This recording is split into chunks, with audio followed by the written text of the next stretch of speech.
Hi hello friends, કેમ છો? જય શ્રી કૃષ્ણ. હું છું દીપ્તિ બારાઈ અને તમે જોઈ રહ્યા છો દીપ્તિ બારાઈસ કિચન. ફ્રેન્ડ્સ, અત્યારે સમર સિઝન ચાલી રહી છે, તો ઉનાળાની ગરમીથી રાહત મેળવવા માટે આપણે ઠંડા ઠંડા શરબત ને મિલ્કશેક તો બનાવતા જ હોઈએ છીએ. તો ફ્રેન્ડ્સ, આજે હું પણ તમને મારા મેઇન ઇન્ગ્રેડિયન્ટ્સ રાગી મિલેટ સાથે નવા જ પ્રકારનું સમર ડ્રિંક બતાવવા જઈ રહી છું, જેનું નામ છે રાગી મિલ્કશેક.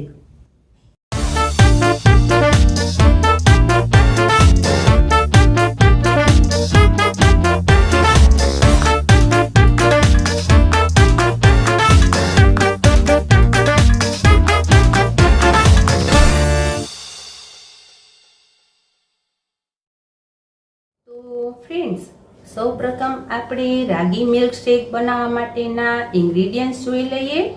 એના માટે 1 ટેબલસ્પૂન રાગીનો લોટ. ફ્રેન્ડ્સ, રાગી એક મિલેટ છે અને મિલેટને 7 થી 8 કલાક માટે પાણીમાં પલાળવા ખૂબ જ જરૂરી છે. મેં આ લોટને પાણીમાં પલાળવાની પ્રોસેસ કરીને ઘરે જ બનાવેલો છે. એ 1 ટેબલસ્પૂન લઈશું. 1 બાઉલ નોર્મલ વોટર લઈશું. 1 ટેબલસ્પૂન મધ લઈશું. 5 બદામને રાત્રે પલાળીને લીધેલી છે. 1 ટેબલસ્પૂન તકમરિયાને 1 કલાક પહેલા પાણીમાં પલાળીને લીધેલા છે. ગાર્નિશિંગ માટે 1 ચીકુને ઝીણું સમારીને લીધેલું છે. 1 ગ્લાસ નોર્મલ વોટર લઈશું અને ફ્રેન્ડ્સ 1 ગ્લાસ ચિલ્ડ દૂધ લઈશું. તો ફ્રેન્ડ્સ, સૌપ્રથમ આપણે આ 1 ગ્લાસ પાણીને ગરમ કરવા માટે મૂકી દઈશું. ફ્રેન્ડ્સ, પાણી બોઇલ થાય ત્યાં સુધી આપણે આ રાગીની પેસ્ટ તૈયાર કરી લઈશું.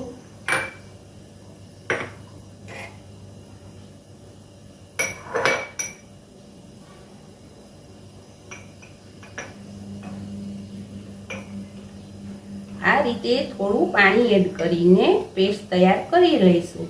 લમ્સ ન રહે એ રીતે રાગીના લોટને મિક્સ કરી લઈશું.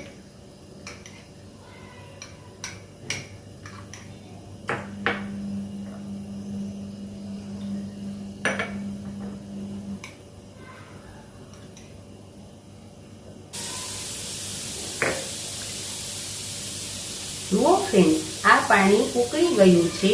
હવે આપણે આ રાગીની પેસ્ટ અંદર એડ કરી દઈશું.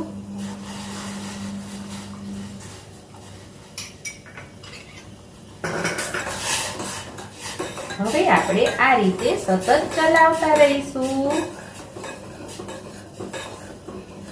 2-3 મિનિટ માટે ચલાવતા રહીશું.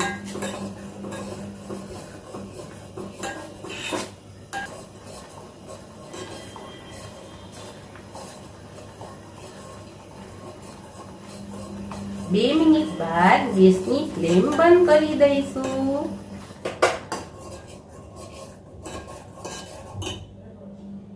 જુઓ ફ્રેન્ડ્સ, આ રાગીનું મિશ્રણ ઠંડુ થઈ ગયું છે. હવે આપણે એની અંદર આ ચિલ્ડ દૂધ એડ કરી દઈશું.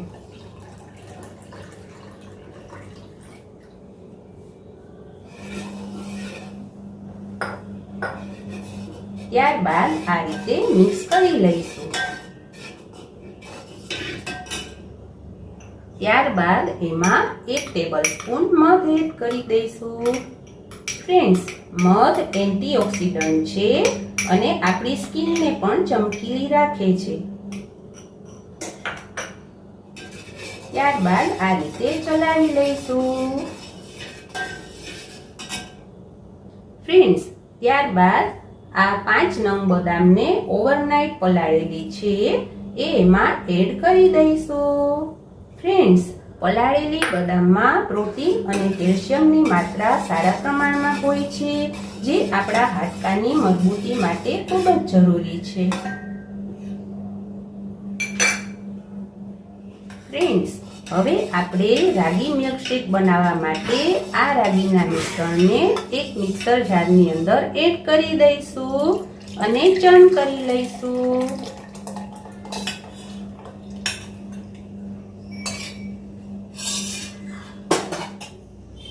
જુઓ ફ્રેન્ડ્સ, આ હેલ્ધી રાગી મિલ્ક શેક બનીને રેડી છે. હવે આપણે આ રાગી શેકને સર્વ કરીએ. જુઓ ફ્રેન્ડ્સ, હવે આપણે રાગી મિલ્ક શેકને ગાર્નિશ કરીએ. સૌપ્રથમ આપણે આ તકમરિયાને એડ કરી દઈશું. ફ્રેન્ડ્સ, તકમરિયાની તાસીર ઠંડી હોય છે, જે આપણે ઉનાળાની થતી ગરમીની સમસ્યાથી બચવા માટે મદદ કરે છે. તકમરિયામાં ફાઈબર પણ સારી માત્રામાં હોય છે અને તકમરિયામાં કેલેરી પણ ખૂબ જ ઓછા પ્રમાણમાં હોય છે, જેથી તકમરિયા વજન ઘટાડવા માટે ખૂબ જ ઉપયોગી છે. ત્યારબાદ આપણે થોડું આ ઝીણું સમારેલું ચીકુ એડ કરી દઈશું. ત્યારબાદ આપણે આ રાગી મિલ્ક શેકને ગ્લાસની અંદર એડ કરી દઈશું.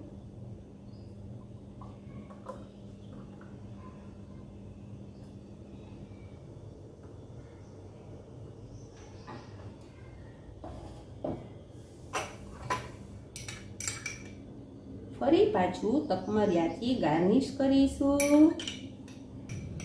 ત્યારબાદ ઝીણું સમારેલું ચીકુ એડ કરી દઈશું. ત્યારબાદ ઓવરનાઇટ સોક કરેલી બદામ એડ કરી દઈશું.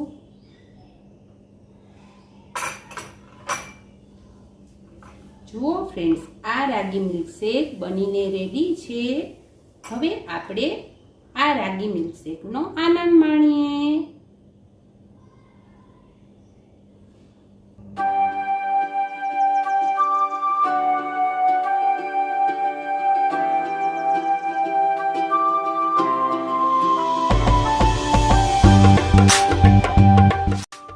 તો ફ્રેન્ડ્સ, તમને આ મારી યુનિક રેસીપી કેવી લાગી?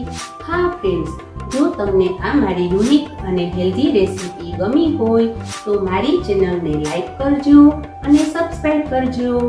Thank you. જય શ્રી કૃષ્ણ.